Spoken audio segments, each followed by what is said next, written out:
चंचुला के प्रयत्न से पार्वती जी की आज्ञा पाकर तुम्बरु का विंध्य पर्वत पर शिव पुराण की कथा सुनाकर बिंदुक का पिशाच योनि से उद्धार करना तथा उन दोनों दंपति का शिवधाम में सुखी होना।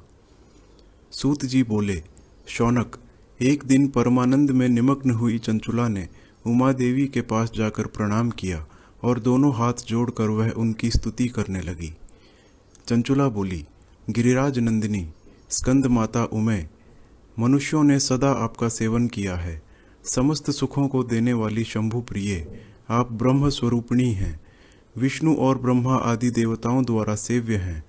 आप ही सगुणा और निर्गुणा हैं तथा आप ही सूक्ष्म सच्चिदानंद स्वरूपिणी आद्या प्रकृति हैं।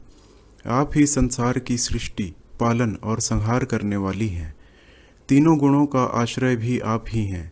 ब्रह्मा, विष्णु और महेश्वर, इन तीनों देवताओं का आवास स्थान तथा उनकी उत्तम प्रतिष्ठा करने वाली परम शक्ति आप ही हैं।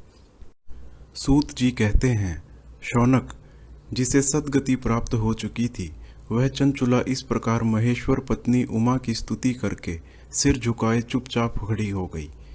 उसके नेत्रों में प्रेम के आंसू उमड़ आए थे। तब करुणा से भरी हुई शंकर प्रिया भक्त वत्सला पार्वती देवी ने चंचुला को संबोधित करके बड़े प्रेम से इस प्रकार कहा। पार्वती बोली, सखी चंचुले, सुंदरी, मैं तुम्हारी की इस स्तुति से बहुत प्रसन्न हूँ। बोलो, क्या वर मांगती हो? तुम्हारे लिए मुझे कुछ भी अदेय नहीं है। चंचुला बोली, निष्पाप गिरिराज कुमारी, मेरे पति बिंदुक इस समय कहाँ हैं? उनकी कैसी गति हुई है यह मैं नहीं जानती। कल्याणमयी दीन वत्सले, मैं अपने उन पतिदेव से जिस प्रकार संयुक्त हो सकूं वैसा ही उपाय कीजिए। महेश्वरी, महादेवी, मेरे पति एक शूद्र जातीय वेश्या के प्रति आसक्त थे और पाप में ही डूबे रहते थे। उनकी मृत्यु मुझसे पहले ही हो गई थी। न जाने वे किस गति को प्राप्त हुए। गिरिजा बोली, बेटी, तुम्हारा बिंदु नाम वाला पति बड़ा ही पापी था। उसका अंतःकरण बड़ा ही दूषित था।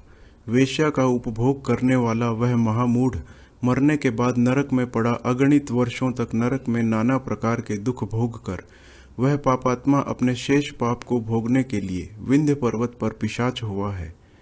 इस समय वह पिशाच अवस्था में ही है और नाना प्रकार के क्लेश उठा रहा है। वह दुष्ट वहीं वायु पीकर रहता और सदा सब प्रकार के कष्ट सहता है। सूत जी कहते हैं, शौनक, गौरी देवी की यह बात सुनकर उत्तम व्रत का पालन करने वाली चंचुला उस समय पति के महान दुख से दुखी हो गई। फिर मन को स्थिर करके उस ब्राह्मण पत्नी ने व्यथित हृदय से महेश्वरी को प्रणाम करके पुनः पूछा। चंचुला बोली, महेश्वरी, महादेवी, मुझ पर कृपा कीजिए और दूषित कर्म करने वाले मेरे उस दुष्ट पति का अब उद्धार कर दीजिए। देवी, कुत्सित बुद्धि वाले मेरे उस पापात्मा पति को किस उपाय से उत्तम गति प्राप्त हो सकती है यह शीघ्र बताइए। आपको नमस्कार है। पार्वती ने कहा, तुम्हारा पति यदि शिव पुराण की पुण्यमयी उत्तम कथा सुने तो सारी दुर्गति को पार करके वह उत्तम गति का भागी हो सकता है। अमृत के समान मधुर अक्षरों से युक्त गौरी देवी का यह वचन आदर पूर्वक सुनकर चंचुला ने हाथ जोड़कर मस्तक झुकाकर उन्हें बारंबार प्रणाम किया और अपने पति के समस्त पापों की शुद्धि तथा उत्तम गति की प्राप्ति के लिए पार्वती देवी से यह प्रार्थना की कि मेरे पति को शिव पुराण सुनाने की व्यवस्था होनी चाहिए। उस ब्राह्मण पत्नी के बारंबार प्रार्थना करने पर शिव प्रिया गौरी देवी को बड़ी दया आई। उन भक्त वत्सला महेश्वरी गिरिराज कुमारी ने भगवान शिव की उत्तम कीर्ति का गान करने वाले गंधर्व राज तुम्बरु को बुलाकर उनसे प्रसन्नता पूर्वक इस प्रकार कहा। तुम्बरु, तुम्हारी भगवान शिव में प्रीति है। तुम मेरे मन की बातों को जानकर मेरे अभीष्ट कार्यों को सिद्ध करने वाले हो। इसीलिए मैं तुमसे एक बात कहती हूँ, तुम्हारा कल्याण हो। तुम मेरी इस सखी के साथ शीघ्र ही विंध्य पर्वत पर जाओ। वहाँ एक महाघोर और भयंकर पिशाच रहता है। उसका वृत्तांत तुम आरंभ से ही सुनो। मैं तुमसे प्रसन्नता पूर्वक सब कुछ बताती हूँ। पूर्व जन्म में वह पिशाच बिंदुक नामक ब्राह्मण था। मेरी इस सखी चंचुला का पति था, परंतु वह दुष्ट वेश्यागामी हो गया। स्नान संध्या आदि नित्य कर्म छोड़कर अपवित्र रहने लगा।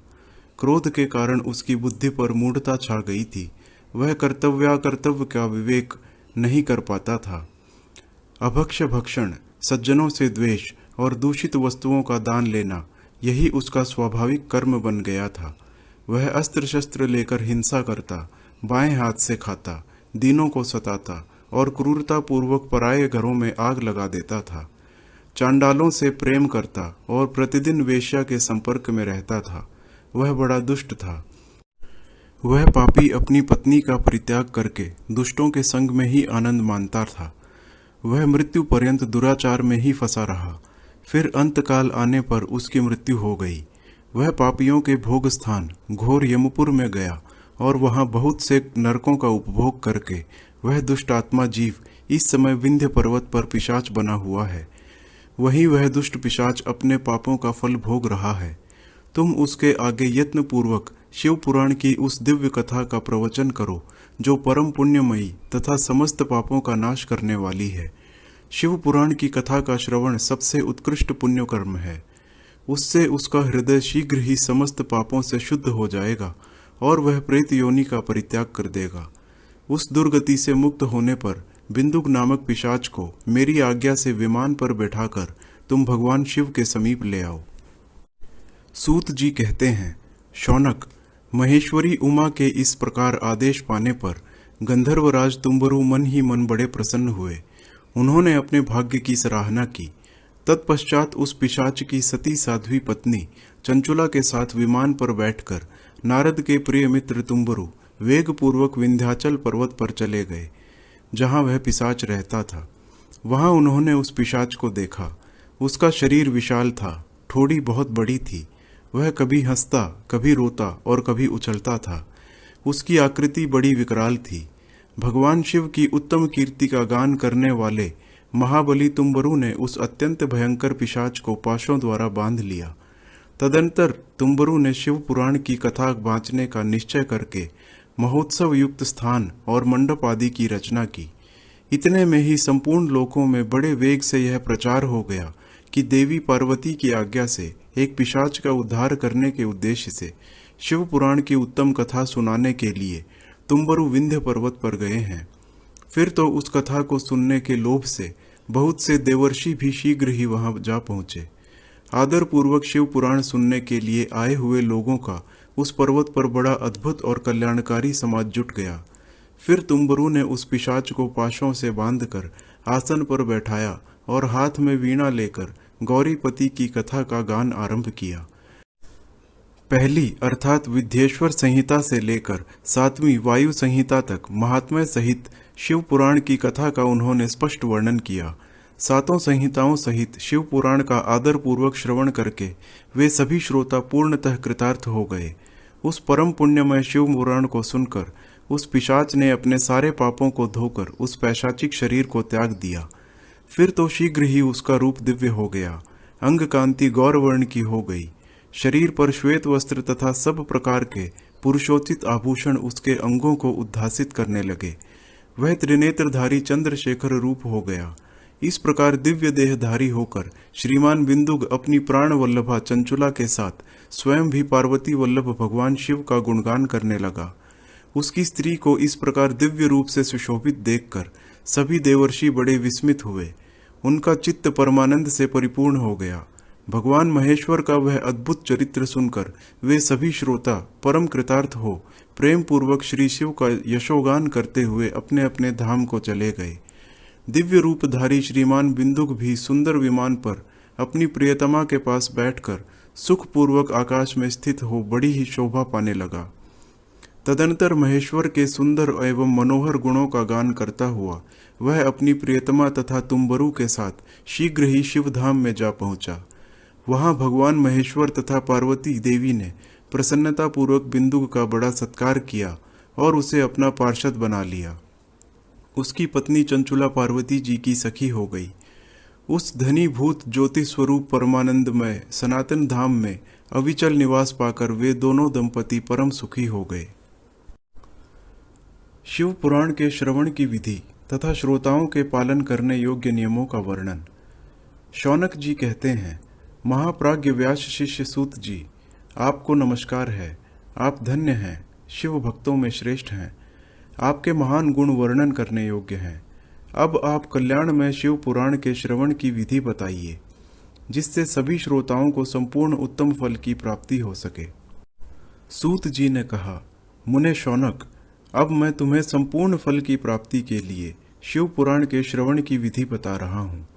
पहले किसी ज्योतिषी को बुलाकर दान मान से संतुष्ट करके अपने सहयोगी लोगों के साथ बैठकर बिना किसी विघ्न बाधा के कथा की समाप्ति होने के उद्देश्य से शुद्ध मुहूर्त का अनुसंधान कराए और प्रयत्न पूर्वक देश देश में स्थान स्थान पर यह संदेश भेजे कि हमारे यहाँ शिव पुराण की कथा होने वाली है।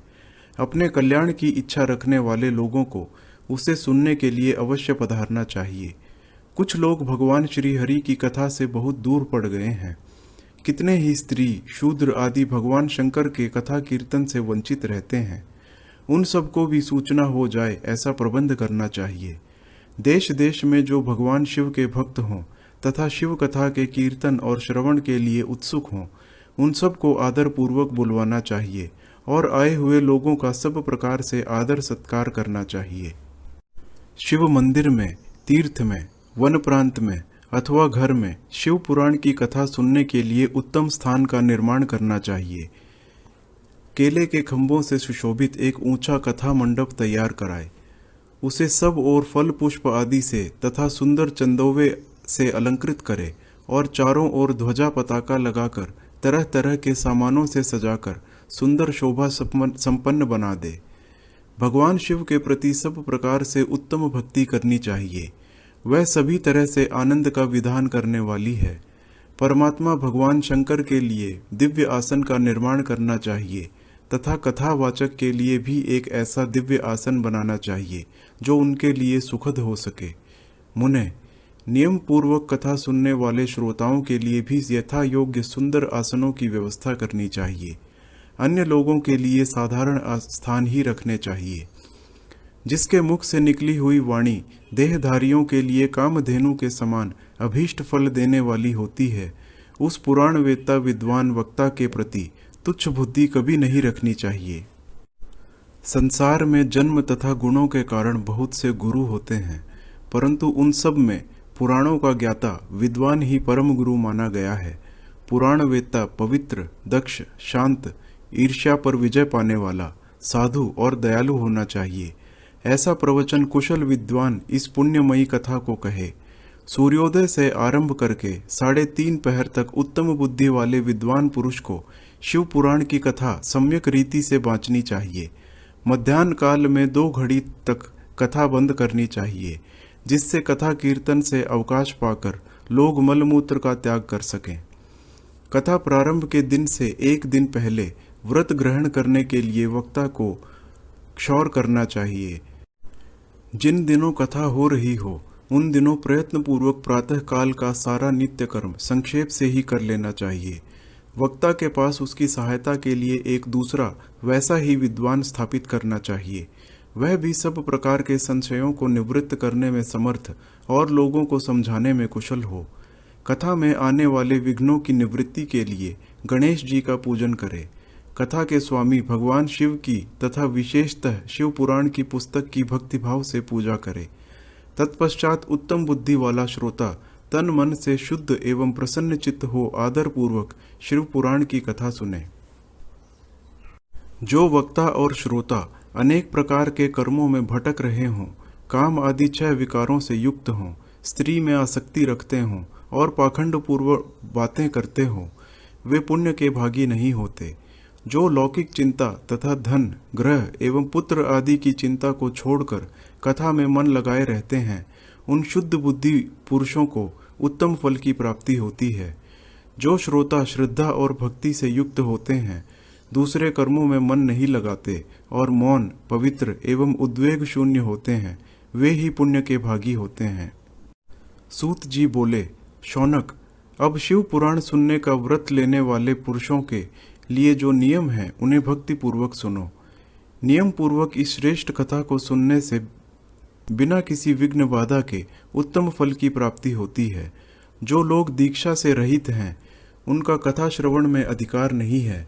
अतः मुने, कथा सुनने की इच्छा वाले सब लोगों को पहले वक्ता से दीक्षा ग्रहण करनी चाहिए। जो लोग नियम से कथा सुने उनको ब्रह्मचर्य से रहना, भूमि पर सोना, पत्तल में खाना और प्रतिदिन कथा समाप्त होने पर ही अन्न ग्रहण करना चाहिए। जिसमें शक्ति हो वह पुराण की समाप्ति तक उपवास करके शुद्धता पूर्वक भक्ति भाव से उत्तम शिव पुराण को सुने। इस कथा का व्रत लेने वाले पुरुष को प्रतिदिन एक ही बार हविष्यान्न भोजन करना चाहिए। जिस प्रकार से कथा श्रवण का नियम सुखपूर्वक सध सके वैसे ही करना चाहिए।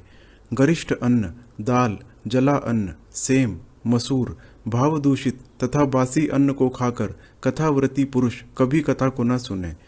जिसने कथा का व्रत ले रखा हो वह पुरुष प्याज, लहसुन, हींग, गाजर, मादक वस्तु तथा आमिष कहे जाने वाली वस्तुओं को त्याग दे। कथा का व्रत लेने वाला पुरुष काम, क्रोध आदि 6 विकारों को, ब्राह्मणों की निंदा को तथा पतिव्रता और साधु संतों की निंदा को भी त्याग दे।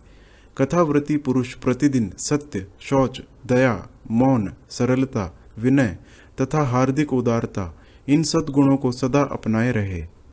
श्रोता निष्काम हो या सकाम वह नियम पूर्वक कथा सुने। सकाम पुरुष अपनी अभीष्ट कामना को प्राप्त कर लेता है और निष्काम पुरुष मोक्ष पा लेता है। दरिद्र, क्षय का रोगी, पापी, भाग्यहीन तथा संतान रहित पुरुष भी इस उत्तम कथा को सुने। काकबंध्या आदि जो 7 प्रकार की दुष्टा स्त्रियां हैं वे तथा जिसका गर्भ गिर जाता हो वह इन सभी को शिव पुराण की उत्तम कथा सुननी चाहिए। मुने, स्त्री हो या पुरुष, सबको यत्न पूर्वक विधि विधान से शिव पुराण की यह उत्तम कथा सुननी चाहिए। महर्षि, इस तरह शिव पुराण की कथा के पाठ एवं श्रवण संबंधी यज्ञोत्सव की समाप्ति होने पर श्रोताओं को भक्ति एवं प्रयत्न पूर्वक भगवान शिव की पूजा की भांति पुराण पुस्तक की भी पूजा करनी चाहिए। तदंतर विधि पूर्वक वक्ता का भी पूजन करना आवश्यक है। पुस्तक को आच्छादित करने के लिए नवीन एवं सुंदर बस्ता बनावे और उसे बांधने के लिए दृढ़ एवं दिव्य डोरी लगावे, फिर उसका विधिवत पूजन करे। मुनिश्रेष्ठ, इस प्रकार महान उत्सव के साथ पुस्तक और वक्ता की विधिवत पूजा करके वक्ता की सहायता के लिए स्थापित हुए पंडित का भी उसी के अनुसार धन आदि के द्वारा उससे कुछ ही कम सत्कार करे। वहां आए हुए ब्राह्मणों को अन्न धन आदि का दान करे। साथ ही गीत, वाद्य और नृत्य आदि के द्वारा महान उत्सव रचाए। मुने, यदि श्रोता विरक्त हो तो उसके लिए कथा समाप्ति के दिन विशेष रूप से उस गीता का पाठ करना चाहिए जिसे श्री रामचंद्र जी के प्रति भगवान शिव ने कहा था। यदि श्रोता गृहस्थ हो तो उस बुद्धिमान को उस श्रवण कर्म की शांति के लिए शुद्ध हविष्य के द्वारा होम करना चाहिए। मुने, रुद्र संहिता के प्रत्येक श्लोक द्वारा होम करना उचित है अथवा गायत्री मंत्र से होम करना चाहिए, क्योंकि वास्तव में यह पुराण गायत्री मंत्र ही है। अथवा शिव पंचाक्षर मूल मंत्र से हवन करना उचित है। होम करने की शक्ति न हो तो विद्वान पुरुष यथाशक्ति हवनीय हविष्य का ब्राह्मण को दान करे। न्यूनातिरिक्तारूप दोष की शांति के लिए भक्ति पूर्वक शिव सहस्त्र नाम का पाठ अथवा श्रवण करे। इससे सब कुछ सफल होता है, इसमें संशय नहीं है, क्योंकि तीनों लोकों में उससे बढ़कर कोई वस्तु नहीं है। कथा श्रवण संबंधी व्रत की पूर्णता की सिद्धि के लिए 11 ब्राह्मणों को मधु मिश्रित खीर भोजन कराए और उन्हें दक्षिणा दे। मुने, यदि शक्ति हो तो 3 तोले सोने का एक सुंदर सिंहासन बनवाए और उस पर उत्तम अक्षरों में लिखी अथवा लिखाई हुई शिव पुराण की पोथी विधि पूर्वक स्थापित करे। तत्पश्चात पुरुष उसकी आवाहन आदि विविध उपचारों से पूजा करके दक्षिणा चढ़ाए। फिर जितेंद्रिय आचार्य का वस्त्र, आभूषण एवं गंध आदि से पूजन करके दक्षिणा सहित वह पुस्तक उन्हें समर्पित कर दे। उत्तम बुद्धि वाला श्रोता इस प्रकार भगवान शिव के संतोष के लिए पुस्तक का दान करे। शौनक, इस पुराण के उस दान के प्रभाव से भगवान शिव का अनुग्रह पाकर पुरुष भवबंधन से मुक्त हो जाता है। इस तरह विधि विधान का पालन करने पर श्री संपन्न शिव पुराण संपूर्ण फल को देने वाला तथा भोग और मोक्ष का दाता होता है। मुने, शिव पुराण का यह सारा महात्म्य जो संपूर्ण अभीष्ट को देने वाला है मैंने तुम्हें कह सुनाया। अब और क्या सुनना चाहते हो? श्रीमान शिव पुराण समस्त पुराणों के भाल का तिलक माना गया है। यह भगवान शिव को अत्यंत प्रिय, रमणीय तथा भव रोग का निवारण करने वाला है। जो सदा भगवान शिव का ध्यान करते हैं, जिनकी वाणी शिव के गुणों की स्तुति करती है और जिनके दोनों कान उनकी कथा सुनते हैं, इस जीव जगत में उन्हीं का जन्म लेना सफल है। वे निश्चय ही संसार सागर से पार हो जाते हैं। भिन्न भिन्न प्रकार के समस्त गुण जिनके सच्चिदानंदमय स्वरूप का कभी स्पर्श नहीं करते, जो अपनी महिमा से जगत के बाहर और भीतर भासमान है तथा जो मन के बाहर और भीतर वाणी एवं मनोवृत्ति रूप में प्रकाशित होते हैं, उन अनंत आनंद घन रूप परम शिव की मैं शरण लेता हूँ।